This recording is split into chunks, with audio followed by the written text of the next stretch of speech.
Supreme court में गुरुवार को वक्फ संशोधन अधिनियम 2025 को लेकर एक अहम सुनवाई हुई। जस्टिस संजीव खन्ना के रिटायरमेंट के बाद अब नए सीजेआई जस्टिस BR गवई और जस्टिस ऑगस्टीन जॉर्ज मसी की बेंच मामले को सुन रही है। इस सुनवाई के दौरान कोर्ट में उस वक्त उथल पुथल मच गई जब वकील विष्णु शंकर जैन ने अदालत से 1995 के वक्फ अधिनियम को भी चुनौती देने की अनुमति मांगी। विष्णु शंकर जैन ने दलील दी कि वक्फ एक्ट 1995 अपने मूल में धार्मिक भेदभाव पर आधारित है और ये सिर्फ एक समुदाय को फायदा पहुंचाता है। उन्होंने कहा कि 2025 का संशोधन उसी असमानता को बनाए रखता है, इसलिए दोनों कानूनों को एक साथ चुनौती देना जरूरी है। लेकिन अदालत इस पर भड़क गई। सीजेआई BR गवई ने सख्त लहजे में कहा, आप 30 साल पुराने कानून को अब कैसे चुनौती दे सकते हैं? हम 1995 के कानून की वैधता पर कोई विचार नहीं करेंगे। हम 2025 संशोधन अधिनियम की सुनवाई कर रहे हैं और उसी तक सीमित रहेंगे। इतना ही नहीं, सीजेआई ने कहा, अगर हर कोई अलग अलग मुद्दे उठाएगा तो हम सुनवाई शुरू नहीं कर पाएंगे।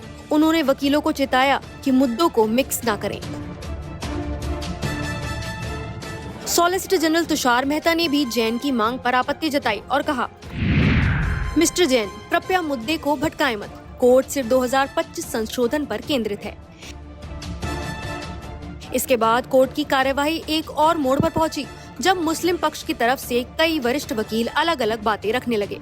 सीजेआई ने नाराजगी जताते हुए कहा, अगर सिर्फ ये तय करने में ही इतना समय लग रहा है कि कौन बहस करेगा, तो फिर असली बहस कब शुरू होगी?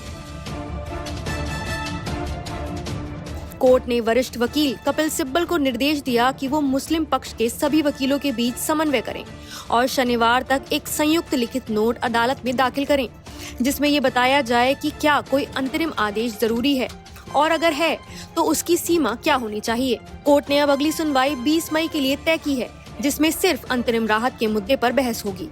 सरकार की तरफ से SG तुषार मेहता ने कहा कि उन्होंने कोर्ट द्वारा 17 अप्रैल को पहचाने गए 3 मुख्य मुद्दों पर विस्तृत हलफनामा दाखिल कर दिया है। ये 3 मुद्दे थे: केंद्रीय वक्फ परिषद और राज्य वक्फ बोर्ड में गैर मुस्लिमों की नियुक्ति, वक्फ बाय यूजर का प्रावधान यानी बिना वैध दस्तावेजों के भी वक्फ संपत्ति घोषित करना, सरकारी जमीन को वक्फ संपत्ति के तौर पर चिन्हित करने की प्रक्रिया। सीजेआई ने सरकार से पूछा कि सरकार अभी भी अपने उस आश्वासन पर कायम है कि वक्फ संशोधन अधिनियम के विवादित प्रावधान 20 मई तक लागू नहीं किए जाएंगे। SG तुषार मेहता ने स्पष्ट किया, हाँ, केंद्र सरकार का यही स्टैंड रहेगा, कोई नया प्रावधान तब तक लागू नहीं किया जाएगा। इससे पहले कोर्ट ने यह भी स्पष्ट किया था कि केंद्र सरकार की ओर से ये भरोसा दिया गया है कि जिन प्रावधानों में गैर मुस्लिमों की नियुक्ति या संपत्तियों का डी नोटिफिकेशन शामिल है, उन्हें फिलहाल लागू नहीं किया जाएगा और यथास्थिति बनी रहेगी। तो सुप्रीम कोर्ट की सुनवाई में 2 बातें साफ हो गई हैं। विष्णु शंकर जैन की कोशिश नाकाम रही। 1995 के वक्फ कानून पर सुनवाई नहीं होगी और अब अदालत 20 मई को केवल ये तय करेगी कि क्या कोई अंतरिम आदेश जरूरी है या नहीं। इस बीच कोर्ट ने सभी पक्षों को निर्देश दिया है कि वो अपने दस्तावेजों का आदान प्रदान सोमवार तक कर लें और बहस के लिए 2-2 घंटे का समय तय किया गया है। सुप्रीम कोर्ट ने साफ किया है, अब बहस सिर्फ 2025 के वक्फ संशोधन अधिनियम पर होगी और मुद्दों को भटकाने की कोई गुंजाइश नहीं दी जाएगी। 20 मई की सुनवाई पर अब सबकी नजरें टिकी हैं।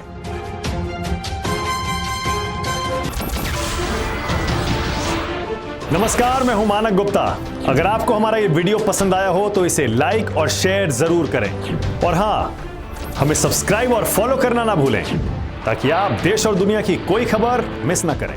तो जुड़े रहिए हमारे साथ और देखते रहिए न्यूज़ 24।